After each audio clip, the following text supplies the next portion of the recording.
우리 다 같이 옆 사람과 함께 인사 나누도록 하겠습니다. 잘 오셨습니다. 이렇게 인사 나누시겠습니다. 네.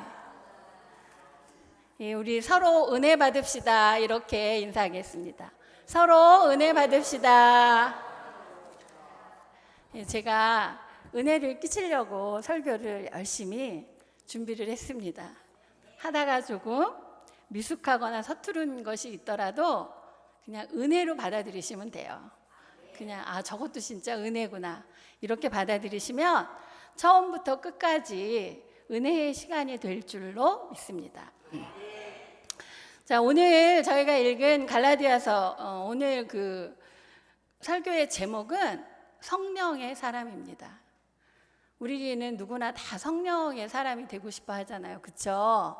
다 그래서 성령 충만하기를 구하고 내가 정말 하나님의 사람으로 살고 싶은 욕심이 우리는 다 있어요. 그렇죠? 교회 다니는 사람은 다 있어요. 근데 그것이 생각같이 잘 되지 않습니다. 왜 안 될까 이렇게 생각해 보셨어요? 우리가 그 학교 다닐 때는 다 공부를 잘하고 싶어 하잖아요. 그렇죠? 그런데 시험을 보거나 이렇게 성적을 매기면 다 잘하는 건 아니에요. 잘하는 사람이 따로 있죠. 그러나 잘하는 사람은 태어날 때부터 하늘에서 이렇게 뚝 떨어지는 것이 아니라 공부를 잘하는 사람은 열심히 공부하는 거예요. 열심히. 성령의 사람도 똑같습니다. 우리가 이렇게 교회를 다니시는 분들이 우리 대한민국에만 해도 엄청 많잖아요. 근데 다 성령 충만하기를 원하고 성령의 사람이 되기를 원하는데 그러한 사람이 있는가 하면 그러하지 못한 사람이 있어요. 그것에 대해서 오늘 제가 성경 속에서 찾은 그런 내용들을 우리 이제 이 시간에 같이 나누고자 합니다. 오늘 읽은 말씀이 이제 갈라디아서의 말씀입니다. 먼저 이 말씀 본문을 나누기 전에 이 갈라디아서의 배경을 우리가 좀 알아야 될 것 같아요. 이 갈라디아 교회는 바울이 그 개척한 교회예요. 개척한 교회. 지금 우리 일신교회도 어느 누군가가 개척을 하신 거잖아요. 그렇죠? 근데 갈라디아 교회도 이제 바울이 개척을 했습니다. 그래서 이제 교회를 잘 이렇게 일구고 성도들을 잘 양육을 하다가 이제 어느 일정한 시간이 돼서 또 다른 곳에 가서 또 교회를 개척해야 되잖아요. 그래서 이제 바울이 다른 곳으로 이렇게 떠났어요. 그런데 이제 여전히 갈라디아 교회를 내가 개척을 했고 내가 이 교회를 시작을 했으니까 이 교회에 대한 애착이 얼마나 많겠어요. 그렇죠? 그런데 들려오는 소리가 안 좋은 소리가 들려오는 거예요. 갈라디아 그곳에 있는 그 교인들이 그 교회에 유대주의자들이 들어와서 바울이 가르친 거는 다 엉터리다, 다 틀렸다 이런 말을 한다는 거예요. 그리고 진짜로 너희가 구원을 받으려면 할례를 받아야 하고 율법을 지켜야 니네가 구원을 받을 수 있다. 이렇게 그 유대주의자들이 와서 갈라디아 교인들을 선동한다는 소리가 바울의 귀에 들린 거예요. 그래서 바울이 얼만큼 많이 마음이 아프고 고심을 하고 그러면서 이 편지를 썼는지 이 본문 오늘 본 본문뿐만 아니라 갈라디아서 1장에서 끝절까지의 내용을 보면 그 바울의 심령이 구구절절히 나와 있습니다. 그러니까 행위가 없으면 니네는 구원을 못 받아. 무슨 은혜야 은혜는. 믿음은 무슨 믿음이야. 행위를 율법대로 너희가 살아야 니네가 구원 받을 수 있다고 이렇게 말을 하는 그 유대주의자들이 계속 갈라디아 교인들을 선동을 하니까 갈라디아 교인들 중에 그 바울의 믿음으로 그 가르침과 바울의 그러한 것으로 믿음이 견고하지 못한 사람들은 이제 흔들리기 시작하는 거예요. 맞아. 바르게 살아야지. 할례를 받아야지. 그래야 우리가 구원을 받는 게 맞아. 이제 막 이러는 거죠. 이제 이런 그 갈라디아서에 지금 이러한 상황 가운데 이제 바울이 갈라디아 교회에 쓴 서신이 갈라디아서입니다. 그 중에서 우리가 오늘 읽은 갈라디아서 그 5장의 내용은 뭐냐면 맨 위에 이렇게 보시면 성경에 다 써 있을 거예요. 육체의 일과 성령의 열매 이렇게 써 있거든요. 그래서 오늘 5장은 육체의 일과 성령의 열매에 대해서 오늘 5장 우리가 읽은 16절에서 26절까지는 오늘 그것을 강조하고 있습니다. 그래서 갈라디아서의 주된 그 내용의 주제는 뭐냐면 믿음과 그 은혜에 대해서 갈라디아서는 말하고 있습니다. 우리가 구원받을 수 있는 것은 오직 믿음, 오직 은혜로 우리는 구원받을 수 있다. 이런 내용을 이제 갈라디아서에 이렇게 쭉 이제 쓰여져 있습니다.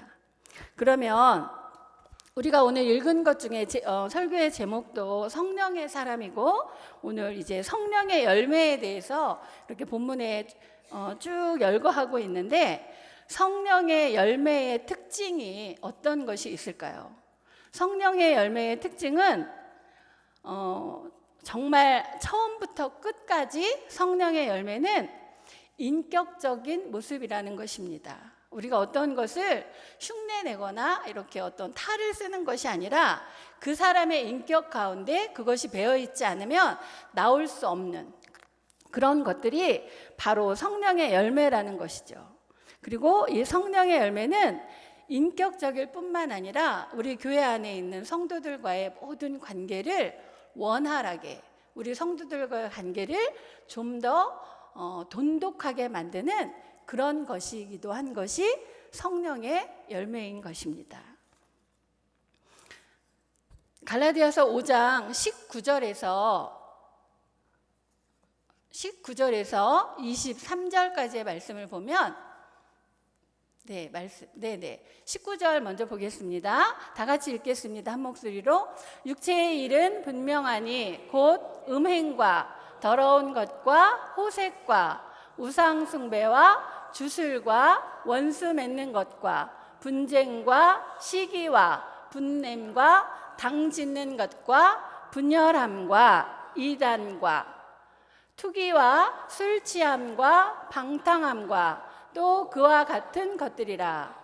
전에 너희에게 경계한 것 같이 경계하노니 이런 일을 하는 자들 하나님의 나라를 유업으로 받지 못할 것이요.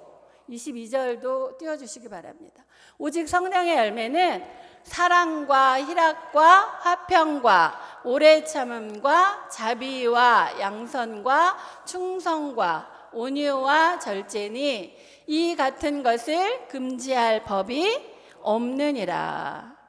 이렇게 지금 읽은 것처럼 육체의 일과 성령의 그 열매에 대해서 이렇게 본문에서 확실하게 비교해서 말하고 있습니다. 우리가 지금 읽었지만 육체의 일은 우리가 읽으면서도 정말 별로 이렇게 좋아하지 않는 것들이 다 있잖아요. 그렇죠? 더러운 것과 호색과 그 정말 입에 담고 싶지도 않은 그런 안 좋은 단어들이 쭉 나열이 되는 것이 육체의 일입니다. 반면에 성령의 열매는 듣기만 해도 기분 좋아지는 것이죠. 사랑과 희락과 화평과 온유와 자비와 양선과 충성과 온유와 절제니 이렇게 되어 있는데 그래서 이 육체의 일을 아마 탐하고 나는 육체의 일을 추구하면서 살 거야. 이런 사람은 아무도 없을 거예요.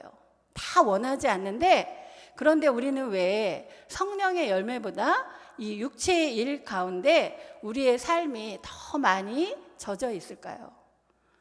그것은 우리 속에 있는 그 많은 죄악들이 우리를 주장하기 때문인 것이에요. 우리가 계속 선을 행하면 내 안에서 성령의 열매, 그 선한 모습들이 계속 열매를 맺어가거든요. 그런데 내가 어떤 한 사람을 미워하고 내가 어떤 한 가지 일에 대해서 불평을 하기 시작하면 그것이 이제 시초가 되어서 내 마음은 계속 악한 것들로 연결되어져서 내 마음이 자라갑니다.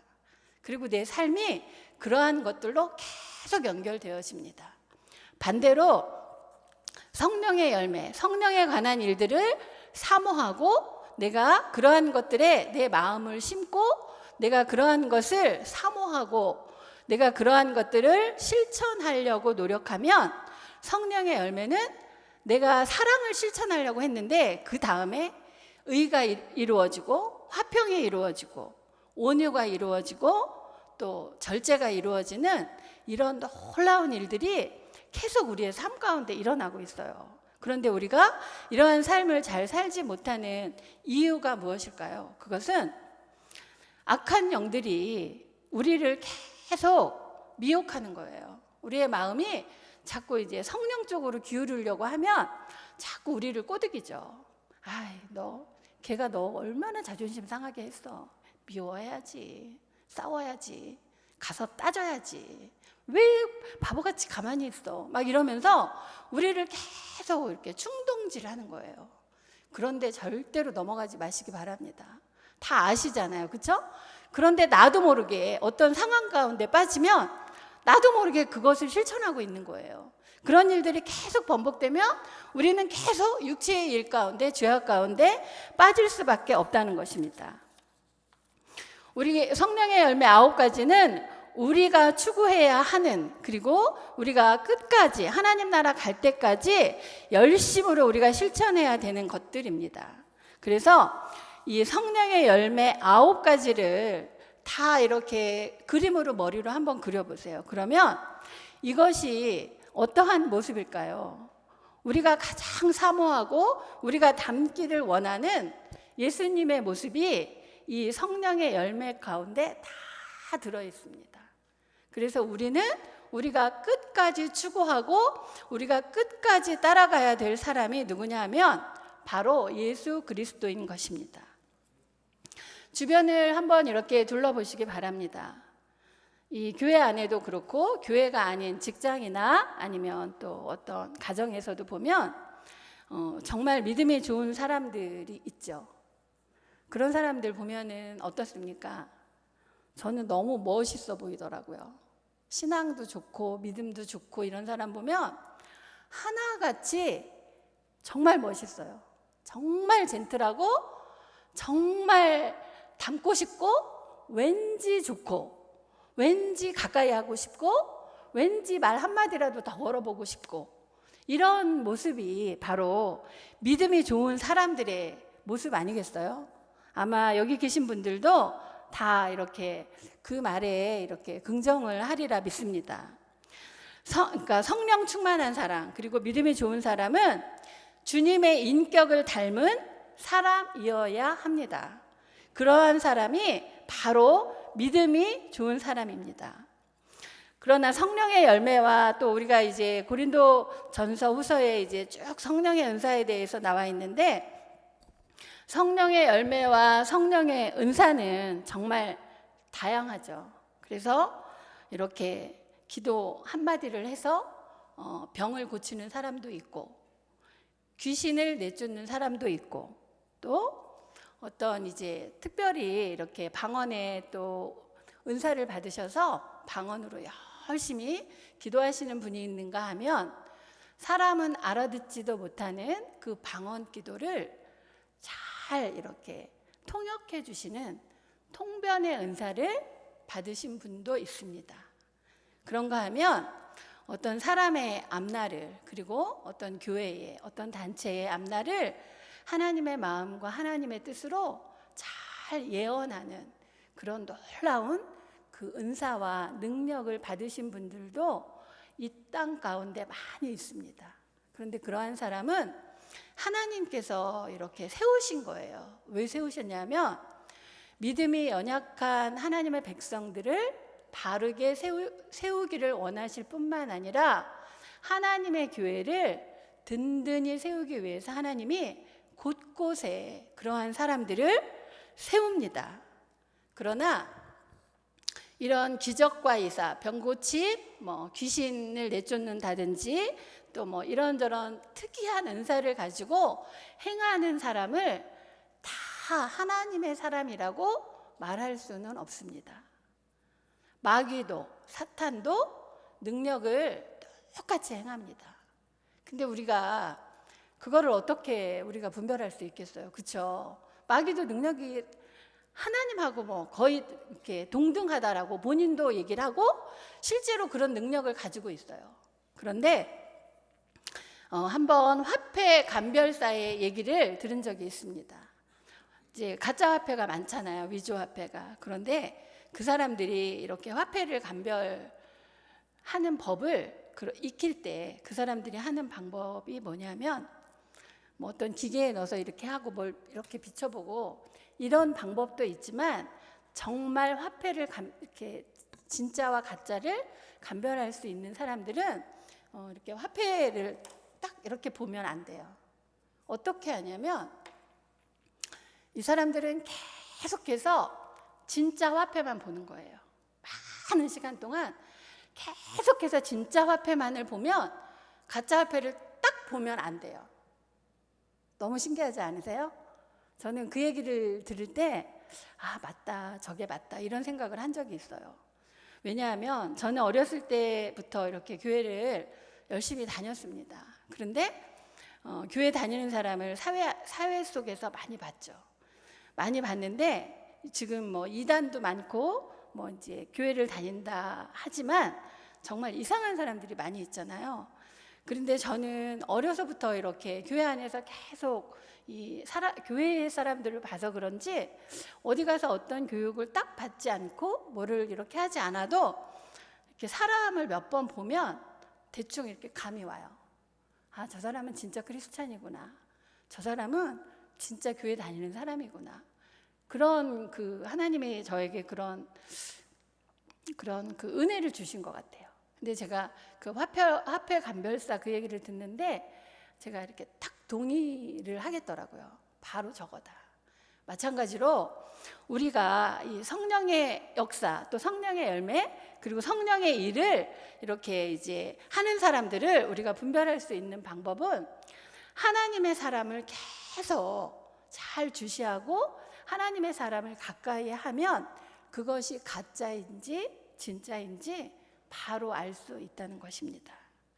그래서 영의 세계는 정말 신비한 세계여서 우리가 때로는 잘못된 길 가운데 거하기도 합니다. 그러나 또 하나님께서 은혜를 허락하셔서 우리가 바로 돌이킬 수 있는 그런 지혜와 믿음을 주기도 하시죠. 빌립보서 2장 5절에 이런 말씀이 있습니다. 너희 안에 이 마음을 품으라 곧 그리스도 예수의 마음이니. 이 말씀을 좋아하시는 분들이 많이 있을 거예요. 이것은 뭐냐면 그리스도의 예수의 마음을 내 안에 품으면 나는 그냥 그리스도를 닮아간다는 거예요. 그러니까 이 말씀을 묵상하는 것만으로도 이 말씀을 내가 자꾸 되뇌이는 것만으로도 나는 예수 그리스도를 닮아갈 수 있다는 말씀이 빌립보서 2장 5절에 이렇게 나와 있습니다. 이 땅에 많은 모든 그리스도인들이 추구해야 할 것, 끝까지 우리가 바라보고 경주해야 될 것은 바로 예수 그리스도의 인격을 담기 위해서 우리가 노력해야 된다는 것입니다. 예수의 마음을 담는 사람이 되도록 우리는 끝까지 노력하고 끝까지 그 경주를 포기하지 말아야 된다는 것입니다. 지금 우리는 또 오늘 이 자리에 있는 우리는 어떻습니까? 어떤 상황이나 어떤 사람이나 또 어떤 일에 대해서 판단을 할 때 그 결과만 보고 우리는 판단을 하는 그런 오류를 범하고 있지는 않습니까? 저 사람은 이러이러해서 이런 일을 이뤘어. 저 사람은 헌금을 이렇게 많이 하니까 믿음이 좋은 사람이야. 저 사람은 봉사를 이렇게 많이 하니까 정말 믿음이 좋은 사람이야. 저 사람은 새벽 기도를 빠지지 않고 나와. 얼마나 믿음이 좋은지 몰라. 이런 것에 혹시 속고 계시지 않습니까?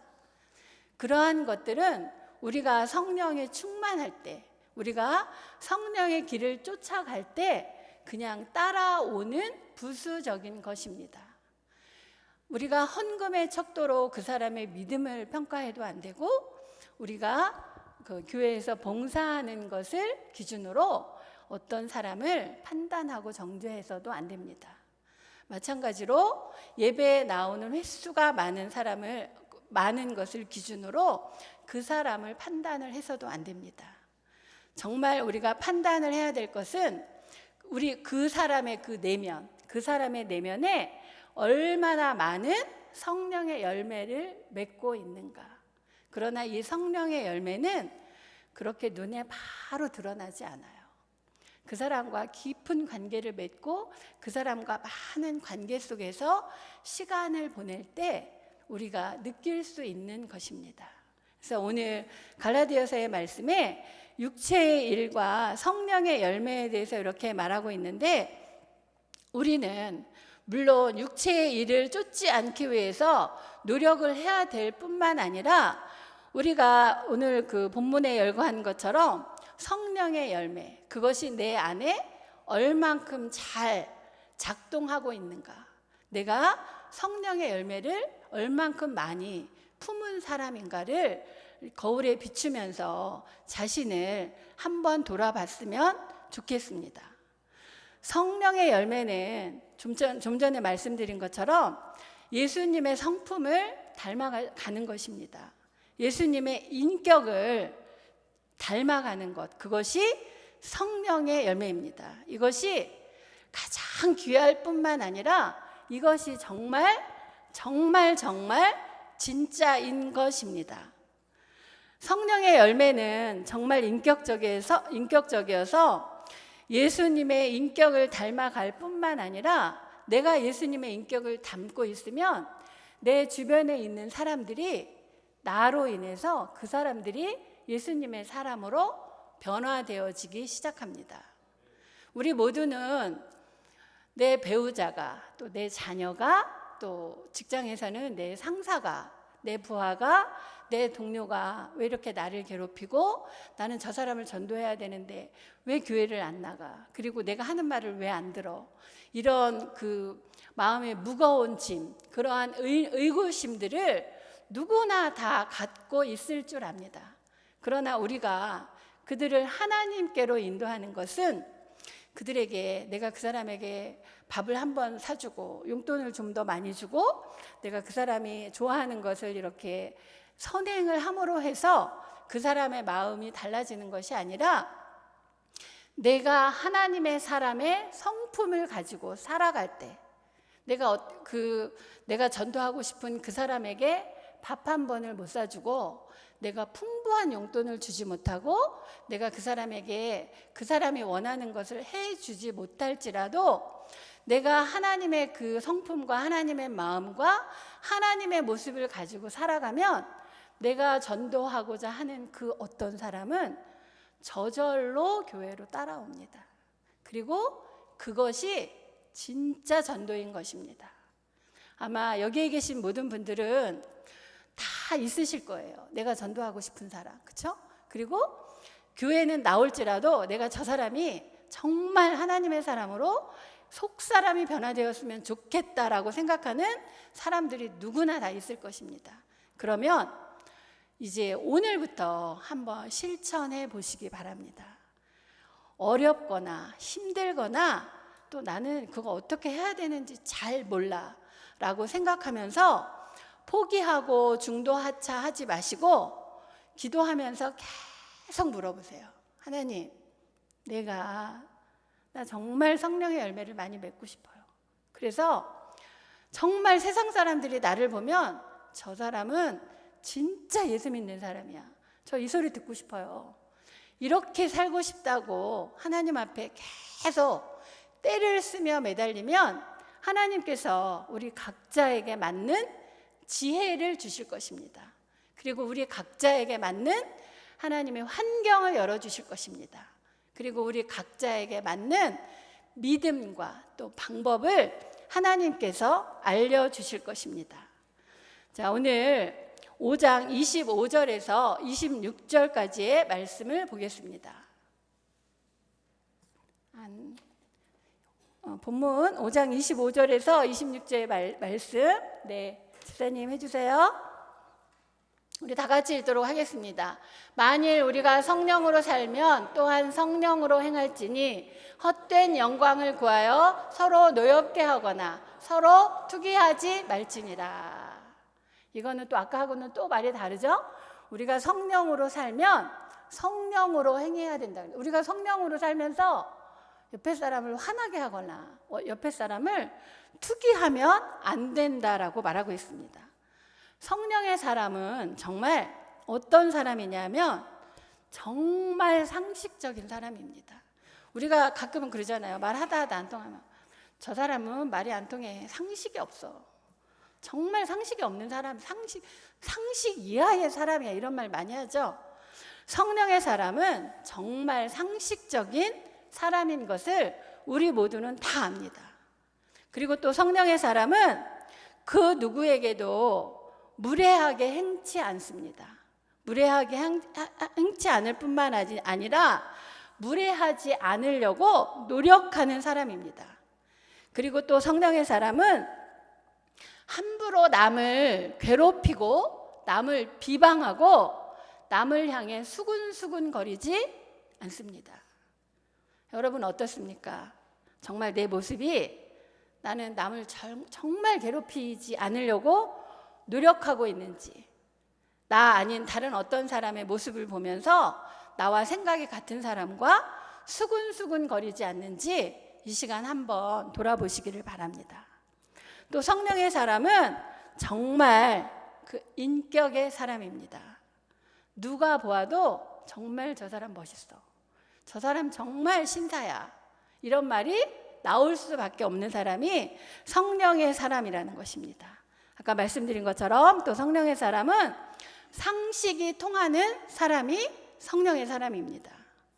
또 이 성령의 사람은 이 세상에 사람이 살아가는 이 세상의 질서를 거스르지 않는 정말 질서 있는 사람입니다. 우리 모두는 이런 성령의 사람이기를 바라고 있지 않습니까? 이러한 성령의 사람이 되기 위해서 우리는 오늘 이 시간부터라도 다시금 자신의 모습을 뒤돌아보며 정말 내가 내 모습을 봤을 때 정말 부끄러워. 이런 모습이 아마 한두 가지씩은 다 있으실 것입니다. 그것을 지금 이 시간 내버리는 그런 결단을 하는 시간이 되시기를 바랍니다. 그래서 우리 모두가 정말 상식이 통하는 사람, 또 세상 질서를 정말 잘 지키는 사람, 나보다 남을 더 배려하는 사람, 또 우리 일신 공동체에서 우리 공동체의 그 평안과 우리 공동체의 아름다움과 공동체의 질서를 위해서 정말 나를 항상 죽이고 이 공동체의 유익을 먼저 바라고 이 공동체의 유익을 이렇게 기리는 그런 우리 모두가 되었으면 하는 바람이 있습니다. 사람이 혼자 할 수 없는 일이 두 가지가 있다고 합니다. 아시는 분 혹시 계세요? 제가 이거 어디서 발췌한 걸 아시는 분 계실 것 같아요. 사람이 혼자 할 수 없는 일이 두 가지가 있다고 하는데 결혼은 혼자 못 하잖아요. 그렇죠? 예, 결혼 혼자 못 한다고 합니다. 그리고 또 하나는 크리스찬이 되는 것은 혼자 못 한대요.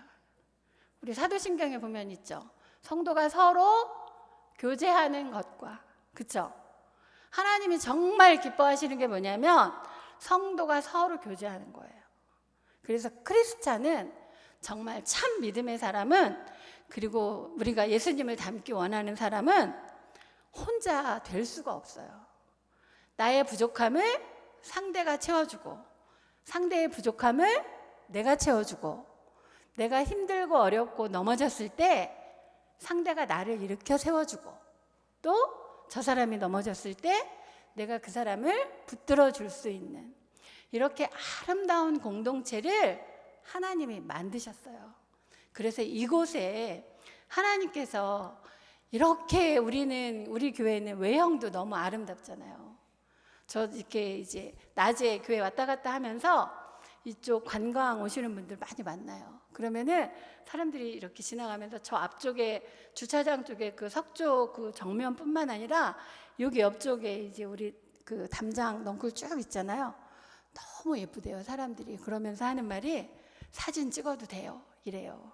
근데 저는 그 사진을 이렇게 허락을 받고 찍나? 이런 생각을 한번 한 적이 있는데 사진 찍으면 안 된다고 생각을 했나 봐요. 하나님은 우리 일신교회를 이곳에 70몇 년 전에 이렇게 아름다운 교회를 이곳에 세우신 것은 하나님의 백성들이 이곳에서 하나님의 사람으로 자라가라고, 하나님의 사람으로 변화되어져 가라고. 그래서 너희는 이 땅에 빛과 소금의 역할을 감당할 뿐만 아니라 이 땅 가운데 아직도 어두운 가운데, 죄악 가운데, 절망과 좌절 가운데 꽁꽁 묶여서 이러지도 저러지도 못하는 사람들을 빛 가운데로 끄집어내라고 하나님께서 이곳에 일신교회를 세워주셨습니다. 그래서 우리는 이 일신교회에 대한 자부심 뿐만 아니라 하나님의 백성이라는 그 큰 자부심을 가지고 항상 가슴을 크게 피고 또 우리의 입을 크게 열어서 우리가 하나님의 뜻을 구하는 그런 멋있는 하나님의 사람들, 일신교회의 성도들이 되었으면 하는 바람에서 오늘 이 말씀을 보았습니다. 다 같이 기도하겠습니다.